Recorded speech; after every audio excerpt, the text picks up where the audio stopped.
너희들 생각과 내 생각은 좀 다르다. 너희의 때와 내 때는 다르다. 이런 뜻을 의미하고 있습니다. 기독교 역사상 가장 위대한 신학자 중 한 사람인 여러분 어거스틴 참 많이 들어보셨죠? 그의 어머니는 모니카입니다. 우리는 이때까지 설교에서 참 이 이야기를 참 많이 들었습니다. 어거스틴이 그 어머니의 그 눈물 때문에 그 기도로 이 어거스틴이 탕자의 길을 가다가 다시 회심한 사람으로 우리 그렇게 많은 이야기를 들었는데요. 저는 오늘 이 어거스틴의 이 어머니 이 모니카는요 사실 아들의 기도보다 그 전에 남편의 기도가 참 있었습니다. 남편이 참 기도의 제목이었고 정말 힘든 남편을 전도한 어머니의 기도로 우리는 이때까지 몰랐던 사실을 저도 이번에 처음 알았고 그 사실을 먼저 여러분들에게 오늘 좀 소개를 좀 하려고 합니다. 이 모니카의 남편은 파트리키우스라는 이름을 가지고 있습니다. 이 남편은요 이단에 빠져 있었습니다. 뿐만 아니라 성격이 불같았으며 포악했습니다. 뿐만 아니라 가정에는 아주 불성실한 그런 남편이었습니다. 아내는 뿐만 아니라 이 아내의 믿음에 대해서 조롱을 했고 또 핍박까지 했다고 합니다. 그런데 이 모니카는 끝까지 믿음을 포기하지 않았습니다. 오히려 아무 말 없이 눈물로 기도했고 끝까지 온유함과 순결한 삶으로 남편을 섬겼다고 합니다. 하나님, 제 남편의 영혼을 구원하여 주옵소서. 그는 매일같이 그렇게 남편을 위해서 기도를 했다고 합니다. 1년이 지나고 5년이 지나고 10년이 지났습니다. 그런데 그 남편은 여전히 완고했고 아무런 변화도 보이지 않았습니다. 인간적인 눈으로 보았을 때는 아직 멀었다. 이런 사람이 정말 될까? 이제는 포기해야 되지는 않을까? 이런 생각이 들었다고 합니다. 그런데 무려 16년이나 긴 세월이 흐르던 어느 날 정말 기적 같은 전혀 예상치 못했던 일들이 일어났다고 합니다. 이 남편이 그렇게 완고했던 이 남편이 예수를 믿고 영접을 하고 예수께로 돌아와서 세례까지 받았던 것이지요. 나중에 이 아내가 남편에게 물었습니다. 어떻게 해서 당신이 그렇게 마음을 바꾸었냐고 물었더니 남편이 이렇게 대답을 합니다. 당신이 16년 동안 변하지 않고 섬기는 것을 보니 당신이 믿는 그 하나님은 진짜 살아계신 하나님이 틀림없어. 나도 그 하나님을 믿고 싶소. 그래서 자기가 마음을 돌렸다라는 거예요. 여러분 그렇습니다. 오늘 이 본문에서 이 제자들은 아직 넉 달이나 남았습니다.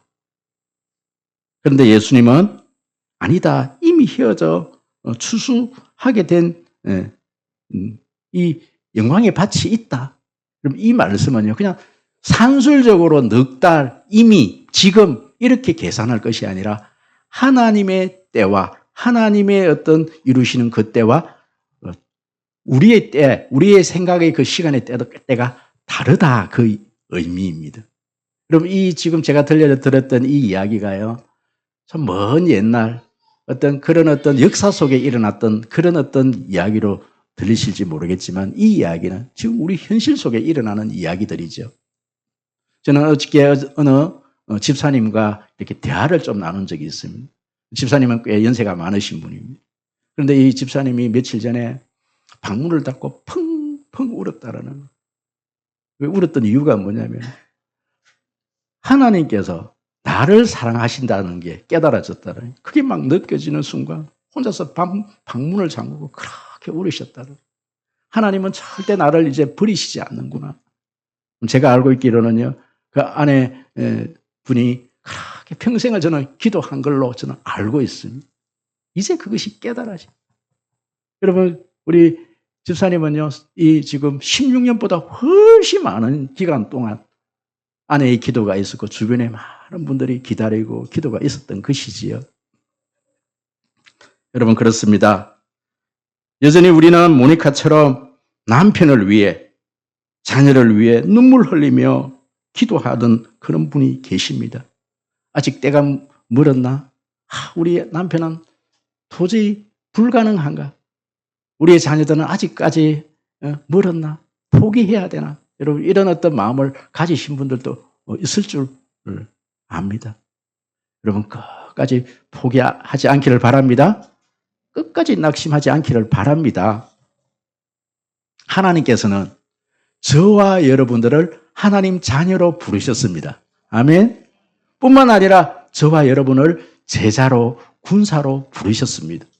오늘 본문 34절에 보시면 예수께서 이르시되 나의 양식은 나를 보내신 이의 뜻을 행하며 나의 양식은 여러분 이 말씀 무슨 말씀인가 하니까 내가 사는 목적은 이런 뜻입니다.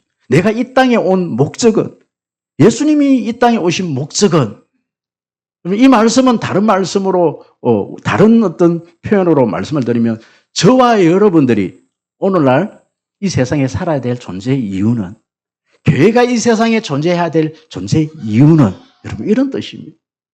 왜 하나님께서 저와 여러분을 하나님의 자녀로 부르시고 하나님의 제자로 부르시고 하나님의 군사로 부르셔서 이 세상에 살게 하셨느냐는 것이지요. 여러분 하나님은 저와 여러분을 부르셔서 정말 하나님과 함께 하기를 원하십니다. 하나님의 뜻을 이루시기를 원하십니다. 나의 양식은, 내 양식은. 우리가 밥을 먹는 이유는 쉽게 말씀드리면 이런 거예요. 우리가 밥을 먹는 이유는 이 세상에 살아야 될 존재의 이유는. 그럼 우리가 그것을 알기 위해서는요. 오늘 이 본문에 말씀하시는 예수님께서 이 제자들에게 하신 이 말씀을 좀 귀담아 좀 들을 필요가 있습니다. 도대체 예수님은 무엇 때문에 이 땅에 오셨다고 말씀하시는지에 대해서. 그래서 이 제자들에게 먼저 처음으로 하시는 말씀이 뭐냐면 너의 어떤 시야를, 너의 시각을 좀 보는 관점을 좀 바꿔봐라. 오늘 본문의 말씀에서 첫 번째가 보아야 될 것이 뭐냐면 하나님의 때는 이미 시작되었다는 것을 알아라. 여러분 오늘 35절 말씀 이렇게 얘기를 합니다. 지금 제자들은요. 우리가 35절에 시작하면서 읽었기 때문에 35절에 보면요. 이렇게 얘기를 하죠. 지금 이 제자들은 딱 고정된 개념의 어떤 관점이 있습니다. 자신들이 보는 시야가 있다라는 거예요. 저 추수 때를 이 지금 보리밭인지 밀밭인지는 모르겠지만 어떤 지금 이 밀밭을 바라보면서 추수 때가 아직 추수할 날이 넉 달이나 남았습니다. 제자들은 이 밀밭을 보면서 넉 달이나 남았습니다. 이렇게 얘기를 한단 말이에요. 이것은 뭐냐면은 우리가 이것은 일상에서 경험하는 물리적이고 연대적인 시간을 얘기합니다. 참 많이 제가 여러분들에게 소개를 해드렸던 크로노스의 시간입니다. 이것은 해가 뜨고 해가 지고 계절이 바뀌고 또 씨를 뿌리고 또 씨를 거두는 시간의 우리의 삶 속에서 역사 속에 흐르는 시간을 의미하지요.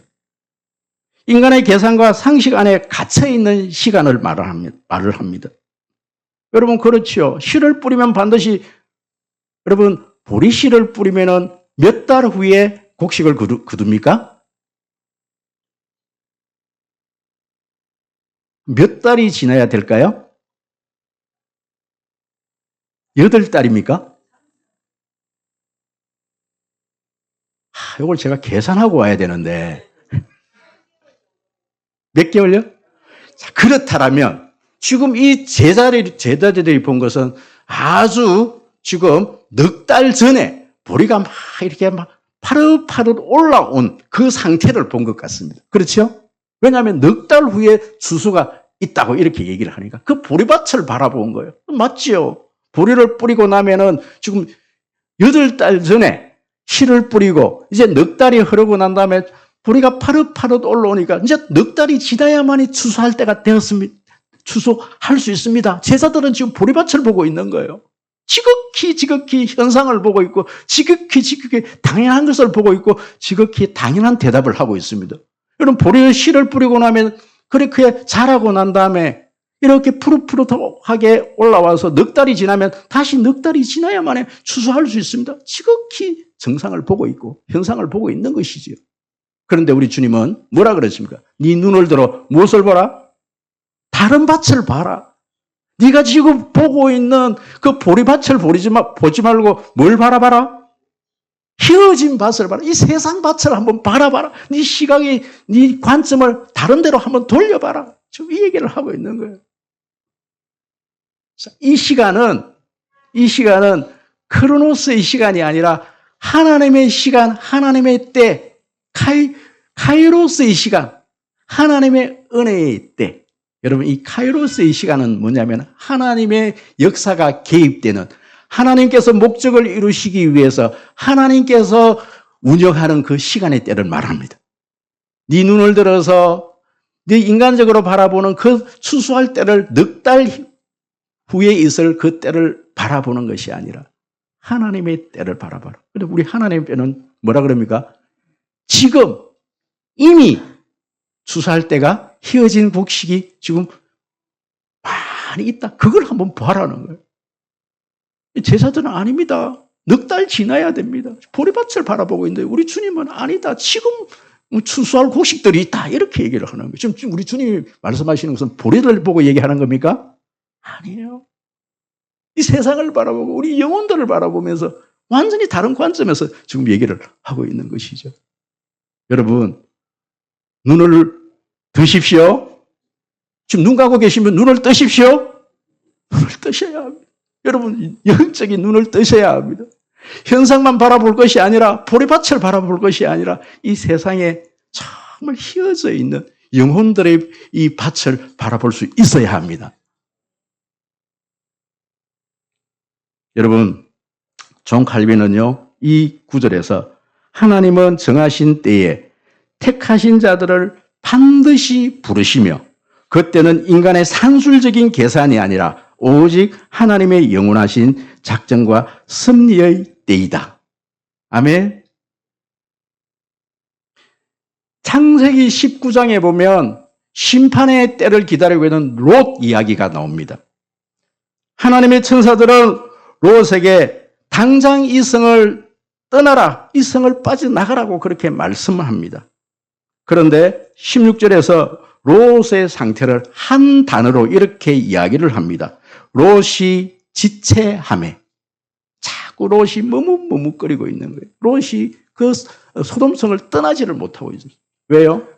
자기가 읽어온 모든 삶의 터전에서 떠날 수가 없는 거예요. 재산도 떠날 수가 없고, 자기가 읽어놓은 그 소돔에 읽어놓은 모든 것들을 버리고 떠날 수가 없는 거예요. 인간의 힘으로는 스스로 결단할 능력이 없습니다.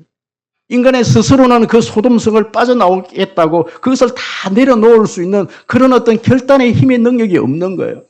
그때에 여러분 하나님의 크로로스의 어떤 그 은혜의 이 시간이 시작이 되어집니다. 창세기 19장 16절에 제가 그대로 한번 읽어드려 볼게요. 그 사람들이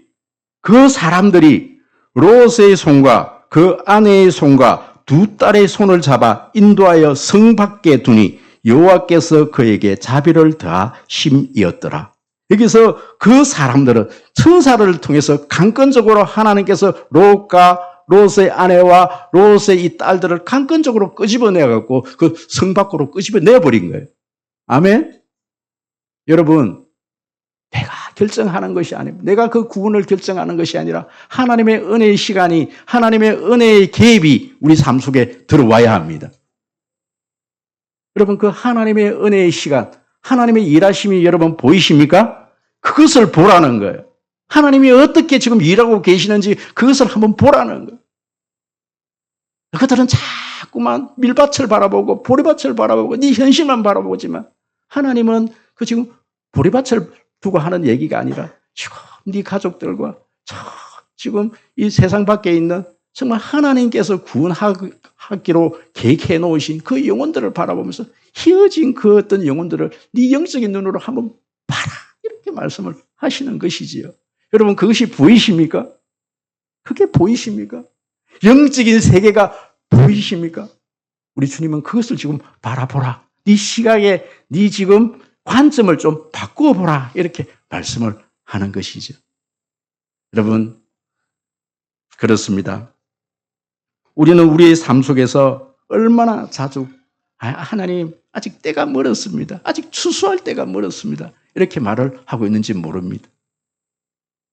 그 친구는 돈 버는 재미에 빠져서 내가 아무리 말해도 안 돌아올 거예요. 우리는 지금 이미 내 속에서 그런 판단을 내려버리는 거예요. 우리의 자녀의 마음을 잡고 주님께서 우리의 자녀가 마음을 잡고 주님께로 돌아오는 그 시기가 아직 멀었나 봅니다. 우리 자녀들을 바라보면서 자기의 자녀 문제대로 자기가 먼저 그 판단을 내리고 그렇게 말들을 내뱉고 있다는 사실이죠. 마음에 그런 결정을 내리고 있다는 것이죠. 우리가 얼마나 우리가 내 마음속에 내가 포기하고 내가 결정하고 내가 그것을 재단하는지 모릅니다. 여러분, 그렇습니다. 우리는요, 하나님의 말씀을 전한 것이 어려운 환경이 아니라 하나님의 일하심을 보지 못하는 우리의 영적인 상태에 있는 것이지요. 우리 주님께서는 이미 헤어져 낯을 기다리고 있는 그 영혼들을 보라고 그렇게 말씀하고 계십니다. 하나님께서 일구어 놓은 그 영혼들을 보라고 그렇게 말씀하고 있는 것이죠. 여러분, 그것이 보여지는 역사가 있기를 소원합니다. 그렇다면 이미 시작된 하나님의 위대한 추수사에게 저와 여러분은 구체적으로 어떻게 동참해야 할 것인가? 동참할 수 있는가라는 문제입니다. 하나님께서 저와 여러분들을 뿌리고 거두는 하나님의 동력자로 부르셨습니다. 쉽게 짧게 말씀을 드리면 저와 여러분들은 하나님의 동력자입니다. 하나님께서는 저와 여러분을 동력자로 부르셨습니다. 오늘 36절 말씀 큰 소리로 한번 읽어보도록 하겠습니다. 시작. 거두는 자가 이미 삭도 받고 영생에 이르는 열매를 모으나니 이미 이는 뿌리는 자와 거두는 자가 함께 즐거워하려 함이라. 아멘, 아멘. 영적 추수의 원리 중 중요한 원리 한 가지가 오늘 이 본문 속에 있습니다. 이 구원의 역할은 역할의 다양성과 연합입니다. 이 본문에서 뿌리는 자, 거두는 자, 뿌리는 자가 따로 있고 거두는 자가 따로 있다. 바로 이 역할은 각각 다른 역할을 한다. 역할의 다양성에 대해서 말씀하고 있습니다. 하나님께서는요, 뿌리는 자가 있고 그것을 키우는 자가 있고 그것을 거두는 자가 있고 각각 한 영혼에 대해서 각각 다른 역할이 있다. 그렇게 말씀을 하고 있죠.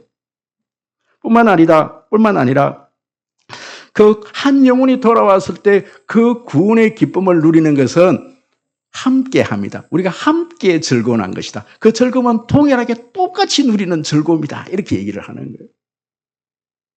여러분, 이번 주 수요일 날 시편 133편을 우리가 하나님 말씀을 듣는 가운데 형제가 연합하여 동거함이 어찌 그리 아름다운지. 여러분, 이 시편 133편의 역사적인 배경은 바로 북이스라엘 남유다 이 원수지간에 있는 이 두 나라의 백성들이 예루살렘 성전에 함께 앉아서 예배드리는 그 모습이 가장 아름다운 모습인데 그 아름답다라는 이 단어가 뭐냐면 토부라는 단어인데 여러분 이 단어는요 우리 하나님께서 이 세상을 처음 만들어 놓고 하나님 보시기에 좋았더라라고 할 때 쓰는 그 단어가 바로 토부라는 단어입니다.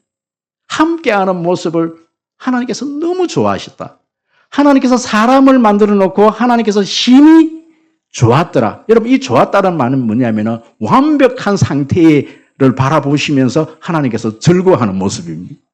아멘.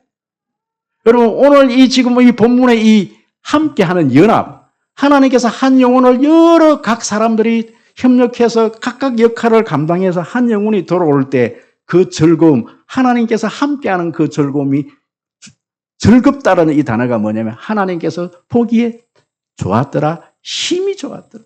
하나님 완전하게 하나님이 좋아하시는 장면입니다. 여러분 하나님이 가장 기뻐하는 일이 뭐냐면요. 원수지간에 있던 남유다, 북이스라엘이 함께 이 예배의 자리에 나와서 함께 예배 드릴 때 하나님 가장 기뻐하십니다. 아멘?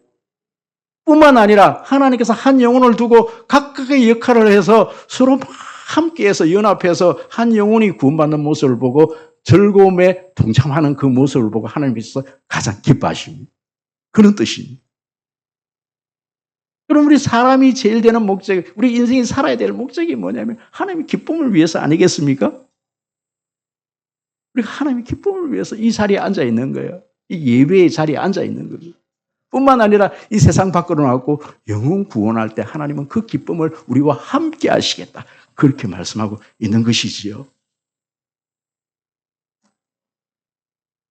여러분, 19세기의 부흥사 D.L. 무디 이야기, 이 이야기도 참 많이 우리가 들었어요. 여러분, 그런데 이 D.L. 무디가 어느 도시의 새가족 초청 잔치에 이렇게 부흥 말씀 전하는 자로 그렇게 초청을 받았다고 합니다. 그때 한 400명 정도가 이렇게 많은 사람들이 그 교회에 왔는데요.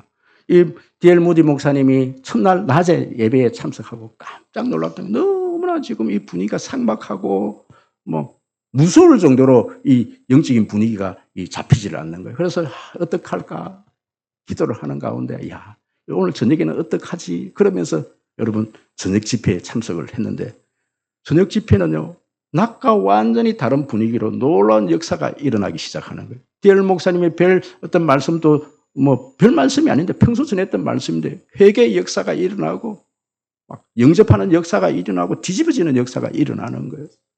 어떻게 해서 낮에는 그런 분위기의 영적인 상태의 사람들이 어떻게 저녁에는 이런 어떤 복음을 받아들이는 결실이 일어나는 어떤 그런 일들이 일어나지. D.L. 목사님이 며칠 후에 그 도시에 다시 방문을 해서 그 이야기를 들었다고 하는 거예요. 여러분 그 동네에는 그 마을에는 오랫동안 중병을 앓았던 병상에 누워서 문 밖에도 나올 수 없는 그런 어떤 자매 한 사람이 있었는데 마리아라는 자매가 있었습니다. 이 자매는요 D.L. 무디 목사님이 자신의 어떤 마을로 온다는 그 이야기를 듣고 그때부터 신문에서 그 기사를 읽고 그때부터 이 병상에서 마을에 있는 모든 사람들의 이름을 수첩에 적기 시작을 했던 거예요. 그리고 몇 달 전이었죠. 그때부터 기도를 하기 시작했던 겁니다. 하나님, 저는 그 집회에도 참석도 할 수 없고 어떻게 전도도 할 수 없는데 하나님 내가 이 영혼들을 위해서 기도하겠습니다. 그러면서 이 자매가 기도하기 시작했던 거예요. 그리고 그날 이야기를 들었던 겁니다. 오전에는 너무나 어떤 영적인 분위기가 좋지 않아서 D.L. 무디 목사님이 많이 힘들어 하신다는 이야기를 들었던 거예요. 그리고 그 이야기를 듣고 이 자매가 그날은 금식을 하면서 기도를 한 거예요. 나중에 D.L. 무디 목사님의 회고록에 D.L. 목사님이 그때 그 사건을 이렇게 기록을 하고 있습니다. 수백 명을 회심시키는 것은 나의 설교가 아니었습니다. 나는 단지 남의 수고를 거두는 자였을 뿐이었습니다. 그 위대한 영적 추수의 진짜 주인공은 아무도 보지 않는 좁은 병상에서 눈물로 씨앗을 뿌렸던 미리안이었습니다. 여러분 이 이야기를 자신의 어떤 회고록에 기록을 했다라는 이야기. 여러분 육신의 질병으로 나는 말 주변이 없어서 내 삶이 너무 지금 척박해서 나는 아무것도 할 수 없다. 여러분 그런 게 아니에요. 그럼 지금 우리 군사님들 내 이 나이에 뭘 하겠느냐? 여러분 안 해요. 여러분 한 사람 말 주변에 내 말에 있는 모든 사람들을요. 수첩에 못 적더라도 기억은 다 할 수 있지 않습니까? 그 사람 얼굴은 다 기억하지 않습니까? 한 사람 한 사람 떠오르면서 매일매일 그 영혼을 위해서 기도하는 일. 여러분 그 기도의 역사로 하나님의 역사가 이루어지는 거예요. 누군가는 전하고 누군가는 씨를 뿌리고 누군가는 물을 주고 누군가는 양육을 하고 그래서 한 영혼이 죽게 돌아오는 것이지요. 여러분 그렇습니다. 나는 언변이 별로 좋지 않아서 나는 사역에 별로 열매가 없어서 나는 말주변이 없어서 지금 내 상황이 이래서 여러분 그렇지 않습니다. 하나님은요 저와 여러분들을 교사로 목사로 교사로 전도자로 그 이 컴마는요, 전부 엔드로 다 연결이 되어 있습니다. 하나님은 목사나 교사나 전도자나 하나님은 동등한 어떤 직분을 주신 거예요. 직분을 주시면 역할이 다를 뿐입니다. 하나님께서는 저와 여러분들 이 세상에 하나님께서 제자로, 군사로 하나님께서 부르셨습니다. 누군가 특별히 더 큰 어떤 역할을 담당하는 게 아니에요. 동등한 역할을 동등한 기도를 하게끔 하신 거예요. 그렇다면 이렇게 철저히 하나님의 은혜로만 세워진 우리에게 남은 마지막 영적인 태도는 어떠해야 되는가? 이 일을 하면서 우리의 마음가짐은 어떠해야 되는가에 대해서 오늘 말씀을 하는데, 저는 이 말씀을 듣고 깜짝 놀랄었던 그런 어떤 또 영적인 인사이트가 있었던 말씀이 오늘 이 말씀입니다. 여러분, 우리 38절 말씀을 한번 읽어볼까요? 다 같이요. 시작. 내가 너희로 노력하지 아니한 것을 그들로 보내었노니 다른 사람들은 그 노력하였고 너희는 그들이 노력한 것에 참여하였느니라. 아멘, 아멘. 여러분, 이 말씀이 무슨 말씀입니까? 네가 지금 한 것은 네 노력은 1%도 들어가지 않았다. 네가 노력해서 이 결과를 나타낸 거 아니고 다 해놓은 곳에, 좀 쉽게 제가 표현을 한번 해볼까요? 다 차려놓은 밥상에 뭐만 올렸다? 밥숟가락 올리게 해줄게. 지금 이 이야기를 지금 하고 있는 거예요. 네가 한 것은 아무것도, 완벽하게 차려진 그 밥상 위에 너는 그냥 밥숟가락만 그 자리에 앉기만 하면 돼. 여러분, 이 얘기를 하고 있는 거예요. 제가 20살 때 서울의 왕성교회에서, 아닙니다. 서울중앙교회에서 학사관에서 좀 생활을 한 적이 있어요. 그래서 한 일주일 정도를 그 학사관이 안 되어서 어느 신림동 옆에 있는 어느 장로님 집에서 기거를 하면서 식사도 하고 그런 적이 있어요. 근데 권사님이 그때 지금 서울지검에 있었던 그 검사가 돼 있는 그 형님이 아마 고려대를 다니고 있었는데 그 형님하고 저를 두 명을 그 집에서 좀 묵게, 그때 고려대를 다니고 있었으니까 저하고 이제 두 명을 그 집에서 묵게 하면서 그 권사님이 매일같이 이렇게 밥을 차려주시면서 이 말씀을 하시는 거예요. 참 미안하더라고요. 참 많이 힘드실 텐데요. 참 고맙습니다. 그 권사님 늘 하시는 말씀이요. 아니라고. 그냥 밥숟가락 하나 얻는 거라고. 그럼 지금 가만히 생각해 보니까요. 그거 아니에요. 밥숟가락 하나 얻는 게 두 사람 밥을 이렇게 준비하는 게 보통 일이 아닙니다. 그런데 그 권사님은 항상 겸손하게 하시는 말씀이 뭐냐면은 그냥 우리 차리는 밥상에 밥숟가락 하나 더 얹은 것 뿐이라고 그렇게 말씀하셨어요. 여러분, 밥숟가락 하나 얹는 게 얼마나 힘든 일인지. 아니, 먹는 우리는 별거 아닌데 그 차리는 사람은 굉장히 힘든 일. 밥숟가락 하나 올리고 밥 먹는 거는요, 너무 쉬워요. 그때는 전 몰랐어요. 그게 그렇게 힘든 일인지. 밥상 차리는 일이 얼마나 힘든 일인지 저는 그때도 몰랐고요. 제가 지금 비로소 저희 어머니 하루 세 끼를 꼬박꼬박 아내와 차리면서, 야, 밥 차리는 게 이렇게 쉬운 일이 아닌 거구나. 여러분, 오늘 그 얘기를 하는 거죠. 그 얘기를. 여러분, 이 밥상은 누가 차린 일이다. 오늘 본문에 보시면, 다른 사람들은 노력하였고, 너희는 그들이 노력한 것에 참여하였느니라. 여러분, 다른 사람이 노력했다. 어떤 사람이 노력한 거예요? 구약시대에는 선지자들이, 예수님 당시에는 순교자들, 세례자들이, 가장 큰 것은 예수 그리스도께서 십자가 위에서 십자가 보혈로 모든 밥상을 다 차려놓으신 겁니다. 아멘. 자, 이 부분을 박윤선 목사님께서는 어떻게 이 말씀을 주의를 하고 있는가 하니까요. 영적 추수에 있어 인간의 공로는 단 1%도 존재하지 않는다. 모든 열매는 오직 그리스도의 대속적인 피 흘림 그 수고가 만들어낸 100%의 은혜이다. 100%의 전적인 하나님의 은혜로 저와 여러분이 이 자리에 있게 되었고, 다른 사람의 구원에 있어서도 저와 여러분의 노력에 의해서 그 사람이 구원받는 것이 아니라 우리는 거기에 그냥 밥숟가락 하나 얹은 것 뿐이다. 다 차려놓은 밥상에 왜 밥숟가락 그 밥도 못 떠먹느냐. 지금 이 얘기를 지금 하고 있는 거예요. 다 차려놓은 밥상에. 지금 그 얘기를 지금 오늘 38절에서 그 얘기를 하고 있는 거예요. 우리는 지금요, 주님께서 완전히 완벽하게 차려놓은 그 밥상 앞에서 밥 숟가락 하나도 지금 못 얹고 지금 있는 거예요. 지금 그 얘기를 지금 하고 있는 거예요. 여러분, 그래서 또 다른 이 말씀을 또 다르게 표현하면 제자들에게 너 많은 것 이루어 놓았다고 너 교만하지 마라. 네가 한 것 아무것도 아니라고. 교만의 무섬에 대한 경고를 지금 하고 있는 거예요. 여러분, 다니엘 4장에서 여러분 느부갓네살 왕 아시죠?